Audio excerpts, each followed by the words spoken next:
সবাই কেমন আছেন ভাই? সৌদিতে আমরা যারা নতুন আসছি বা আসবো ভাই, এসে পড়ার পরে ভাই কান্নাকাটি করলে কোনো কাজ হবে না ভাই।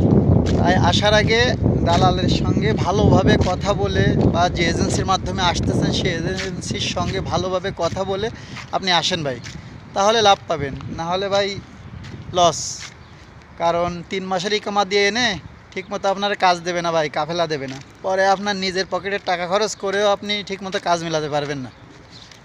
অনেক মানুষ আছে যারা নতুন এসেছে, এসে ঠিকমতো ভাই কাজ পাচ্ছে না, দালালে একটা জায়গায় কাজ দিছে সেখানে বেতন পাচ্ছে না, অনেক সমস্যার মধ্যে দিয়ে যাচ্ছে। তাই অতএব দালালের সঙ্গে বা এজেন্সির সঙ্গে ভালোভাবে কথা বলে বুঝে শুনে ভাই বিদেশ আসেন সমস্যা নাই, কিন্তু ভালোভাবে বুঝে শুনে তারপর বিদেশ আসেন ভাই।